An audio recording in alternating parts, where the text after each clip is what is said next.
আসসালামু আলাইকুম। কেমন আছেন সবাই? আশা করি সবাই অনেক ভালো আছেন। আলহামদুলিল্লাহ আমি অনেক ভালো আছি। তো এতে চলে আসলাম নতুন একটি ভিডিও নিয়ে আপনাদের মাঝে। তো আজকে আপনাদের সাথে আমি কিছু কথা শেয়ার করতেছি। অর্থ আর স্বার্থ ছাড়া জীবন কিন্তু অচল। কথাটা কেন বললাম জানেন?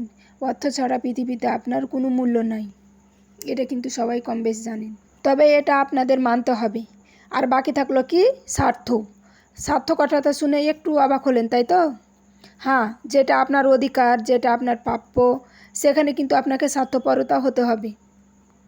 তা না হলে এই স্বার্থপর দুনিয়ায় আপনাকে ঠকিয়ে দিবে। সব জায়গায় স্যাক্রিফাইস করতে নেই, কিছু জায়গায় নিজের অধিকারটা আদায় করে নিতে হয়। আর আদায় করতে না জানলে সেটা শিখে নিতে হয়। আপনার অধিকার আপনাকেই বুঝে নিতে হবে। আপনার অধিকার আপনাকে কেউ বুঝিয়ে দিবে না। এ কথাটা কিন্তু মাথায় রাখবেন। আশেপাশের মানুষ কিন্তু এটাই বলবে, শুধু ত্যাগ করো। কিন্তু সব কিছু ত্যাগ করা কিন্তু জীবনের সমাধান না। তবে একটা কথা মনে রাখবেন, হতে পারে আপনি উচ্চ চাকরি করেন, আপনি উচ্চ চাকরিওয়ালা মানুষ, তাই বলে আপনার সম্পত্তির প্রয়োজন নাই, এটা কিন্তু ভুলেও করবেন না। কিন্তু যখন কোনো বিপদ আসবে, যখন কোনো বিপদে পড়বেন, কিন্তু সেই সম্পত্তি কিন্তু কাজে লাগবে।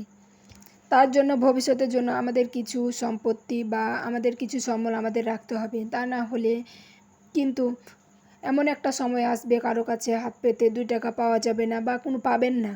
আর হাত পাততে গেলে মানুষে বলবে এত উচ্চ শিক্ষিত, এত উচ্চ চাকরি করে, তারপরেও হচ্ছে 2 টাকা নাই।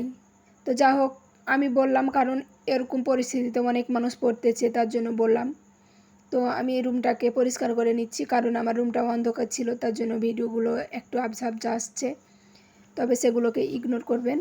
তো আমি পড়ার টেবিলটা আমার ছেলের আমি ভালোভাবে গুছিয়ে নিচ্ছি, কারণ সে স্কুল থেকে এসে সেগুলোকে এলোমেলো করে রাখছে। আর ছোটো বাচ্চা তো এলোমেলো করে রাখবে। তারপর আমি বিছানাটা ঝাড়ু দিয়ে নিব। তো কম্বলটাকে আমি ভাঁজ করে নিচ্ছি। ছোটো বাচ্চা থাকলে রুম এলোমেলো হয়ে থাকবে, তো সেগুলো আসলে আমার রুমটা অনেক এলোমেলো হয়ে থাকে, কারণ আমার ছেলে একটু চঞ্চল। তো সেগুলোকে ইগনোর করে নেবেন। আর হচ্ছে আমি তো চেষ্টা করি যথারীতিভাবে আমার রুমটাকে পরিষ্কার করে রাখার। আমার হচ্ছে পরিষ্কার পরিপাটি থাকতে অনেক ভালো লাগে। তো আমি বিছানাটাকে ঝাড়ু দিয়ে অনেক ভালোভাবে ধুয়ে নিব। তারপর হচ্ছে আরও অনেক কাজ আছে, তো সেগুলোকে করব।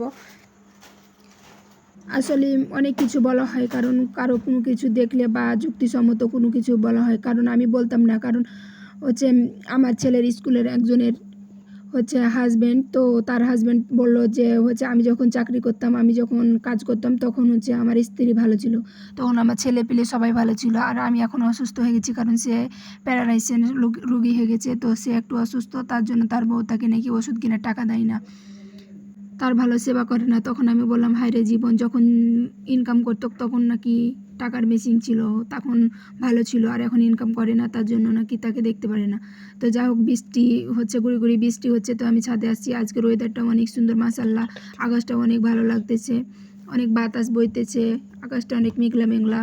এত সুন্দর আকাশ হচ্ছে আসলেই ভালো লাগে। আর এত সুন্দর আকাশ কিন্তু গ্রামেই কিন্তু দেখা যাবে। তো যাই হোক, আজকের ভিডিওটা এই পর্যন্ত। ভালো থাকেন, দেখা হবে নেক্সট কোনো ভিডিওতে। আল্লাহ হাফেজ।